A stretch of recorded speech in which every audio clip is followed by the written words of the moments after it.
لا إله إلا الله وحده لا شريك له وأشهد أن سيدنا وشفيعنا ومولانا محمدا عبده ورسوله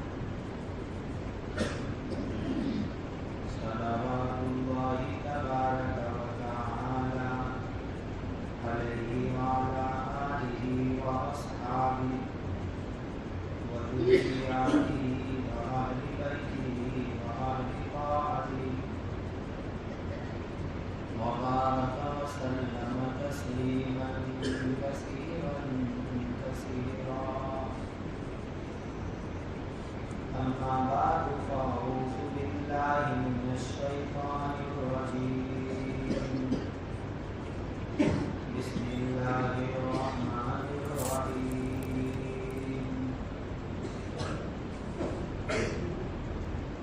فمن كان يرجو لقاء ربه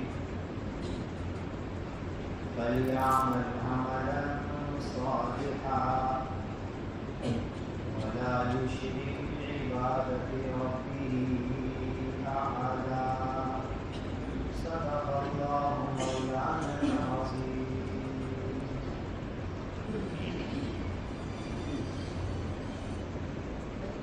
یہ سورہ کہف کی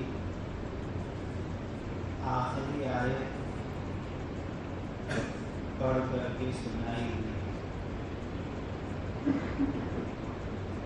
سورۃ الکہف یہ قرآن مجید میں 15ویں پارے سے شروع ہوتی ہے، 16ویں پارے میں جا کر کے مکمل ہوتی ہے.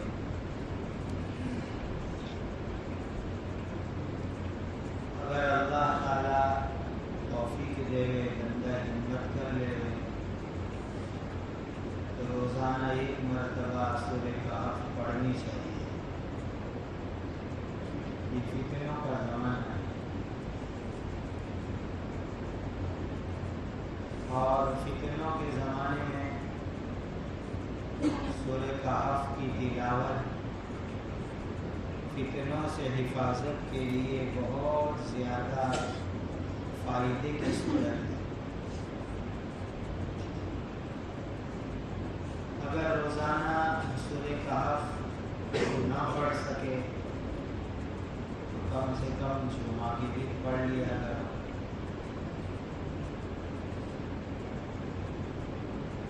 سب نیت کرو کہ انشاءاللہ آئندہ تک جمعہ کو ضرور سورہ کہف پڑھیں. دوسری نیت کرو کہ انشاءاللہ زندگی بھر ہر جمعہ کو سورہ کہف انشاءاللہ پڑھیں. کم سے کم درجے میں اتنا کام تو ضرور کر لو کہ سورہ کہف کی جو آخری آیتیں ہیں اس کو روزانہ پڑھنے کا معمول بنا.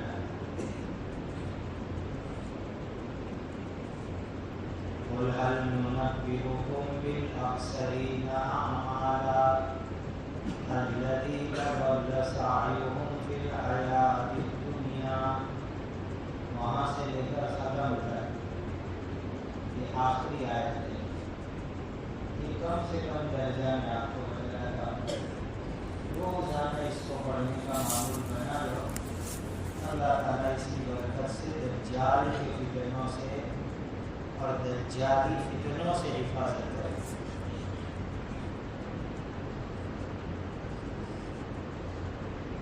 سورہ کہف بڑی عجیب صورت ہے. چند الگ الگ باتیں اس کی میں پہلے آپ کو عرض کروں. اللہ تعالیٰ نے اس مبارک سورت کو اپنی حمد تعریف اپنی الوہیت سے شروع فرمایا. الحمدللہ الذی، اللہ کی تعریف سے سورت شروع ہو گئی. یہ ہم کو بہت بڑا سبق ہے کہ صحیح معنی میں تعریف کے لائق اگر کوئی ذات ہے تو وہ اللہ کی ذات ہے۔ ہم دنیا میں پتہ نہیں کس کی تعریفیں کرتے ہیں، جس کی بھی تعریف ہم دنیا میں کریں گے وہ حقیقت میں اللہ کی تعریف ہے۔ میری اماں بہت اچھے، میرے ابا بہت اچھے، میرے استاد بہت اچھے، میرے پیر بہت اچھے۔ میری اماں کو اچھے بنانے والے بھی اللہ، میرے ابا کو اچھے بنانے والے بھی اللہ، میرے استاد کو اچھا بنانے والے بھی اللہ، میرے پیر کو اچھا بنانے والے بھی اللہ۔ صحیح معنی میں تعریف وخان کے لائق اگر کوئی ذات ہے تو وہ اللہ تعالیٰ کی ذات ہے۔ الحمدللہ۔ اور سورت جب ختم ہوئی، پوری ہوئی، تو ختم سورت پر اللہ تعالیٰ نے اپنے رب ہونے کا اعلان فرمایا۔ فَمَنْ كَانَ يَرْجُو لِقَاءَ رَبِّهِ، کہ حقیقت میں پالنے والے اللہ ہے۔ بیٹا سمجھتا ہے کہ میرا باپ مجھے پالتا ہے، بیوی سمجھتی ہے کہ میرا شوہر مجھے پالتا ہے۔ یاد رکھو، شوہر ذریعہ ہے، باپ ذریعہ ہے، حقیقت میں پالنے والی ذات اللہ ہے۔ اس کو رب مانو، وہ حقیقت میں رب ہے۔ عجیب صورت ہے سورۃ الکہف۔ شروعات ہوئی اللہ کی تعریف سے، ختم ہو رہی ہے اللہ کے رب ہونا، پالنے والا ہونے کے مضمون کے اوپر۔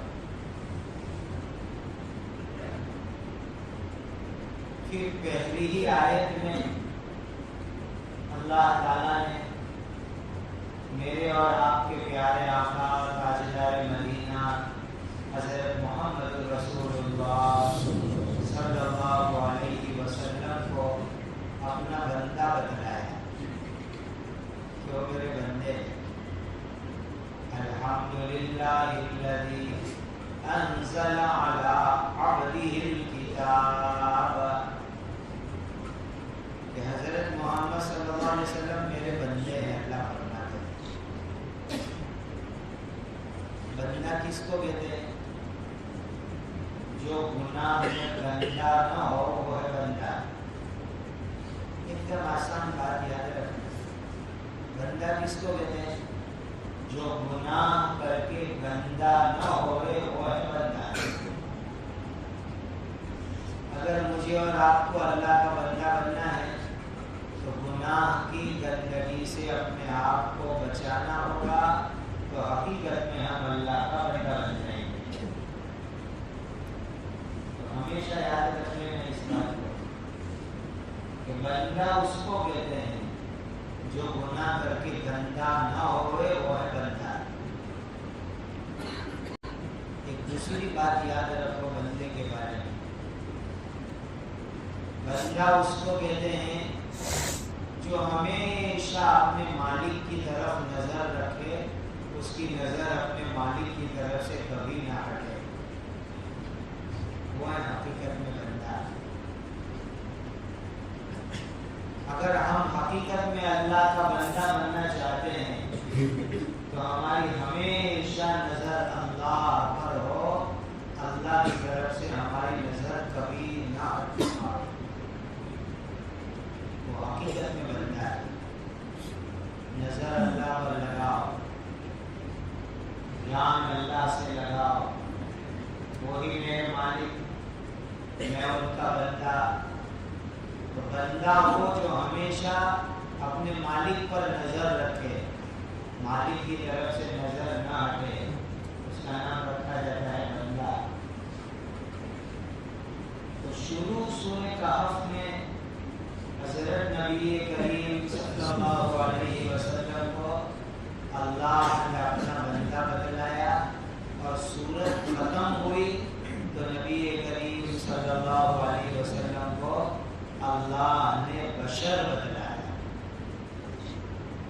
قل انما انا بشر مثلکم، نبی جی اعلان کرو میں تمہارے جیسا بشر ہوں، انسان ہوں. بشر بھی انسان، مانو جات میں سے ہوں.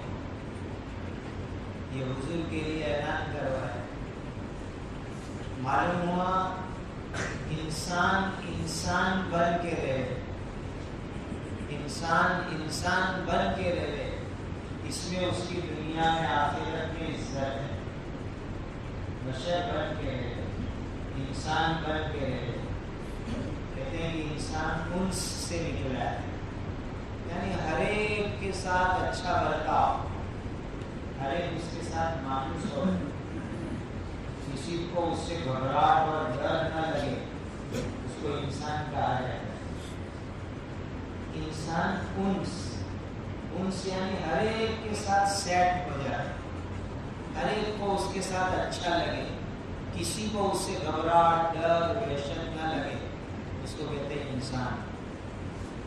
تو آخری صورت میں اعلان کرایا گیا قل انما انا بشر مثلکم، نبی جی اعلان کرو میں تمہارے جیسا ایک بشر ہوں، تمہارے جیسا ایک انسان ہوں. سبحان اللہ. پھر صورت میں آگے چلے تو چند نوجوانوں کا اللہ نے قصہ بیان کرنا ہے، اور نوجوانوں کے قصے کے ذریعے سے اللہ نے یہ بیان فرمایا کہ ایمان پر حالات آئیں گے، لیکن حالات میں ڈگمگانا نہیں ہے، ایمان پر جھم کے رہنا ہے. نوجوانوں کے قصے سے سبق سکھائے. کتنے بڑے حالات آئے، صرف 7 نوجوان تھے وہ تو، اور سامنے پوری حکومت تھی، پوری سرکار تھی، پورا ملک تھا، اور یہ 7 نوجوان حالات آئے ان پر، خطرناک حالات آئے. لیکن وہ نوجوان حالات میں ڈگمگائے نہیں، بلکہ کیا کہہ رہے کہ ہم تو ایک اللہ کی عبادت کرنے والے لوگ ہیں، ایک اللہ کی عبادت کرنے والے لوگ. ہؤلاء قوم اتخذوا من دونه آلهة لولا يأتون عليهم بسلطان بين. یہ لوگ ایک اللہ کو چھوڑ کر کے دوسری چیزوں کو مانتے ہیں، ہم صرف ایک اللہ کو مانتے ہیں. نوجوانوں کا قصہ ہے، 7 جوانوں کا، اور اللہ تعالیٰ نے ہم کو ایک لیسن دیا، سبق دیا، نصیحت دی کہ ایمان پر حالات آئیں گے، لیکن حالات پر ڈگمگانا نہیں ہے، حالات کے اندر جھم کے رہنا ہے. ایمان پہ جھم کے رہو تو اللہ کی مدد آئے. اور بڑی چیز کیا ہے ان نوجوانوں کے قصے میں ایک دوسرا سبق، وَرَبَطْنَا عَلَىٰ قُلُوبِهِمْ إِذْ قَامُوا فَقَالُوا رَبُّنَا رَبُّ السَّمَاوَاتِ وَالْأَرْضِ. یہ 7 نوجوانوں کے دل آپس میں جڑے ہوئے تھے، اللہ نے ان کے دلوں کو جوڑ دیا تھا. وَرَبَطْنَا عَلَىٰ قُلُوبِهِمْ، ایمان والوں کے دل آپس میں جڑے ہوئے ہونے چاہیے. دل جڑے ہوئے ہو تو کام میں جان آتی ہے، کام میں طاقت آتی ہے. آج لوگ جھگڑتے ہیں، ناراض ہو جاتے ہیں، بیچارے کچھ اللہ کے بندے صلح کراتے ہیں، مل لو، ملاقات کر لو نا. تو ظاہر میں ملتے ہیں، دل سے ملتے نہیں ہیں. ظاہر کی ملاقات، دل کی نفرت، اس میں کوئی اثر اور جان نہیں ہوا کرتی. ظاہر میں سلام، دل میں محبت، انشاءاللہ اس میں جان ہوگی، اور وہ ملنا صحیح معنی میں ملنا ہوگا. تو ان نوجوانوں کے قصے سے اللہ نے ایک دوسرا سبق دیا